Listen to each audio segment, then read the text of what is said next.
Welcome back to our channel trademark quick fix. This is CS Rashika Chhatwal और आज हम discuss करने वाले हैं ट्रेडमार्क क्लास के बारे में कि ट्रेडमार्क क्लास होती क्या है, उसकी क्या इंपॉर्टेंस है और कैसे अगर हम एक सही ट्रेडमार्क क्लास सिलेक्ट करते हैं तो अपना कॉस्ट भी बचा सकते हैं और अपना टाइम भी बचा सकते हैं। आइए जानते हैं।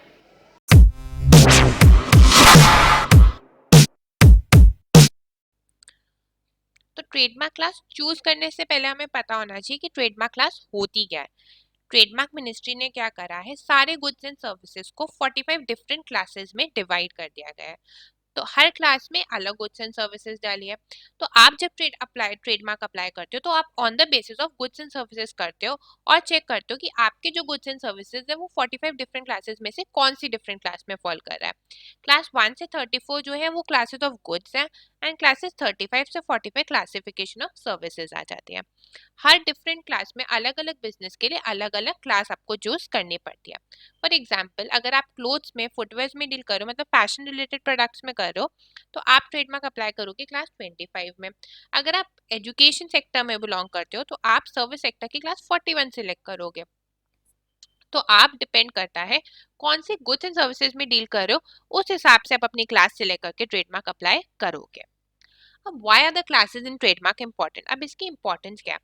अब देखो, अगर आप ट्रेडमार्क रजिस्टर कराते हो एक स्पेसिफिक क्लास में तो आपको राइट मिल जाता है उस स्पेसिफिक क्लास का। इसको एग्जांपल से समझते हैं कि आपका जैसे एग्जांपल है क्लास 25 में आपने रजिस्टर कराया डूजी ट्रेडमार्क। अब 25 में आपके पास राइट हो गया कि कोई भी अगर सिमिलर या फिर आइडेंटिकल डूजी मार्क से यूज करता हुआ अपना ट्रेडमार्क यूज करना चाहेगा तो आप उसको रोक सकते हो। बट अगर क्लास 25 के अलावा अगर कोई इलेक्ट्रॉनिक प्रोडक्ट्स में और वो डूजी रखना चाहता है तो आप उसको नहीं रोक सकते, क्योंकि आपने किस में रजिस्टर कराया था? आपने क्लास 25 में रजिस्टर कराया था। तो जिस जिस क्लास में आप रजिस्टर कराते हो आप उस क्लास में आपके पास राइट हो जाता है, एक्सक्लूसिव राइट हो जाता है कि आप अपना ब्रांड उस ट्रेडमार्क को यूज कर सकते हो।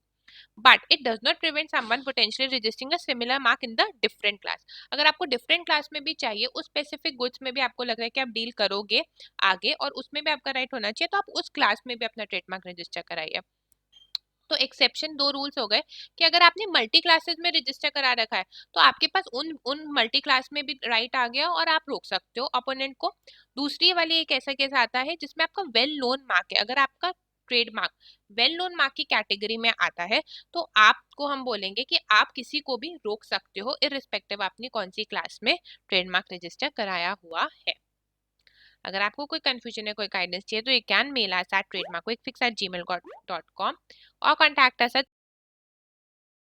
अगर वीडियो उसको लगे तो लाइक जरूर करिएगा and subscribe to our channel trademark quick fix and let us know in the comment section कि आपकी और कौन सी क्वेरीज है, कौन से कंफ्यूजन है जिनको हम वीडियोस में डिस्कस कर सकते हैं। Now, how do I pick which class to register my trademark इन?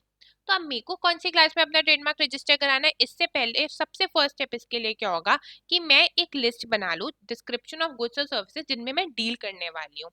ये एक लिस्ट होनी चाहिए जो बहुत क्लियर एंड प्रिसाइज होनी चाहिए कि मैं कौन से प्रोडक्ट्स में डील करने वाली हूँ। वो सिर्फ इमीडिएट इंटरेस्ट वाले नहीं कि मैं अभी अभी कौन से सेल कर रही हूँ, बट इन फ्यूचर अगर मेरा चांस है कि मैं इसको एक्सपैंड करके इन प्रोडक्ट्स में भी डील करने वाली हूँ तो वो वाले प्रोडक्ट्स के को भी मैं अपनी लिस्ट में इंक्लूड कर लूँ। एक बार मैंने लिस्ट बना ली जब पूरी की पूरी की ये गुड्स एंड सर्विसेज में डील कर रही हूँ, अब देखूंगी हर ईच प्रोडक्ट जो मैंने लिस्ट में लिखा है वो कौन सी क्लास में फॉल कर रहा है। क्यों? क्योंकि अगर मैंने गलत क्लास चूज कर ली, consequences of choosing wrong class, तो मेरे यहाँ पे पेनल्टी लग सकती है। पेनल्टी क्या? ऑब्जेक्शन आ सकता है। ट्रेडमार्क एग्जामिनर कहेगा कि आपने जो गुड्स चूज करे हैं वो इस क्लास में नहीं फॉल करते हैं और उस केस में आपको करना पड़ता है अमेंडमेंट, और अमेंडमेंट जाता है फॉर्म टीएमएम में, और टीएमएम फॉर्म है वो 900 रुपीज आपको कॉस्ट करेगा। तो at the very first case जब आप अपनी क्लास ही चूज कर रहे हो तो बहुत केयरफुली, स्लोली एंड रिलेवेंट वे में करिए।